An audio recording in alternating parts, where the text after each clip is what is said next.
راجہ صاحب، ایک گروپ کی شکل میں آپ لوگوں کو سامنے آنے کی ضرورت کیوں پیش آئی؟ جی ندیم بھائی شکریہ. جب جہانگیر ترین صاحب پہ مقدمہ بنا اس وقت ہم سب نے یہ محسوس کیا کہ یہ زیادتی ہو رہی ہے. جہانگیر ترین کی بہت خدمات ہیں پاکستان تحریک انصاف کے لیے، اور ان کے ساتھ یہ زیادتی ہو رہی ہے، ان کے خلاف سازش ہو رہی ہے. تو ہم کچھ ایم این اے اور کچھ ایم پی اے اس موقع پر اکٹھے ہو گئے کہ ہم نے یہ زیادتی نہیں ہونے دینی. اس کے بعد ہم نے ہمیشہ جہاں بھی ان کی تاریخ ہوئی ان کے ساتھ گئے. وزیر اعظم صاحب سے گزارش کی کہ مہربانی کریں ہمیں ملے اور ہمارا بھی موقف سنیں.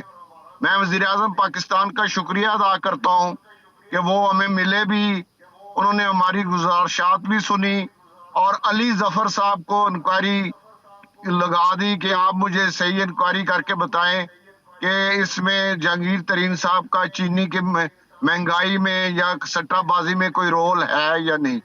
ہمارا موقف یہ تھا کہ جو 3 ایف آئی آر ہیں ان 3 ایف آئی آر میں شوگر کا ذکر تک نہیں ہے.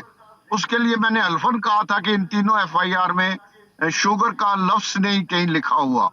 تو اس تو پر راجہ انہوں نے صاحب، جب وزیر انکوائری اعظم نے آپ کی بات سن لی اور علی ظفر کی ڈیوٹی بھی لگا دی، تو پھر آپ کو گروپ بنانے کی ضرورت کیوں پیش آئی؟ جی میں عرض کرتا ہوں گروپ ہمارا پہلے سے ہے، ابھی نہیں بنا.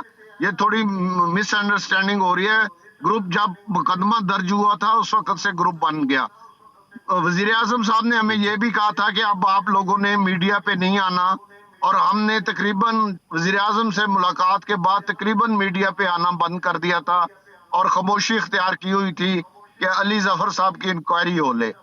کل شام کو جہانگیر ترین صاحب کے گھر کھانا تھا، وہاں پہ جب میٹنگ شروع ہوئی تو بہت سے ایم پی اے نے یہ وہاں پہ شکایت کرنی شروع کی کہ ہمارے خلاف انتقامی کارروائیاں ہو رہی ہیں پنجاب حکومت کی طرف سے، وفاق کی طرف سے نہیں، اور ہمارے فنڈز روکے جا رہے ہیں، ہمارے دوستوں پہ مقدمات درج کیے جا رہے ہیں، اور اب بتائیں کہ کیا کرنا ہے اور ہمیں اکٹھے ہونا ہے.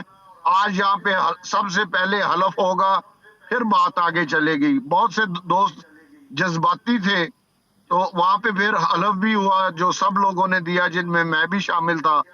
اس کے بعد وہ یہ کیا چیز حلف تھا؟ اٹھائی گئی کہ جناب جی حلف کیا تھا؟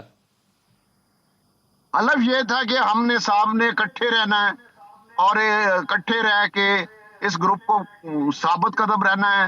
اگر کسی پہ کسی قسم کا ساتھ کوئی جینے پریشر مرنے کی آئے، قسمیں کھا لی. سادہ لفظوں میں پھر راجہ صاحب، ساتھ جینے مرنے کی قسمیں کھا لی آپ لوگوں نے. ساتھ جینے مرنے کی قسمیں کھا لی. بالکل ٹھیک ہے. اس کے بعد ٹھیک ہے.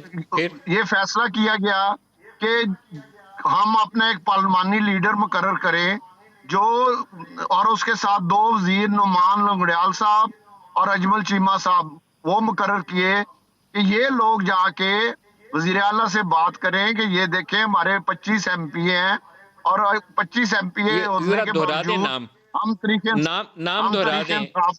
یہ جو 25 ایم پی ایز ہیں ان کے لیے پارلیمانی لیڈر کون ہوگا پنجاب اسمبلی میں؟ سعید اکبر خان نوانی بکر سے. صحیح. اور مرکز میں قومی اسمبلی میں کون ہوگا؟ مرکز میں کوئی پارلیمانی لیڈر نہیں بنایا گیا کیونکہ یہاں پہ ہمیں ضرورت نہیں ہے. زیادتی جو ہو رہی ہے وہ صرف پنجاب میں ہو رہی ہے، تو پنجاب کے لیے پھر یہ پارلیمانی لیڈر بھی بنایا گیا، ساتھ ان کے 2 منسٹر بھی بنائے گئے، نعمان لنگڑیال صاحب اور اجمل چیمہ صاحب. یہ وزیر اعلیٰ سے صحیح. ملیں گے، ان سے بات کریں گے کہ آگے آپ کا بجٹ آ رہا ہے، ہم طریق انصاف کا حصہ ہیں، ہمارے فنڈز اگر روکے جائیں گے، ہمارے دوستوں پہ اگر مقدمات ہوں گے تو مشکلات پیدا ہوں گی، اور ان مشکلات میں پھر آپ کل ہمیں یہ نہ کہیے گا کہ آپ میرے علم میں نہیں لائے. اس لیے یہ ایک پارلیمانی گروپ لیڈر بنایا گیا ہے. اس کے ذمہ یہ وہ پرانا تجربہ کار آدمی ہے، پہلے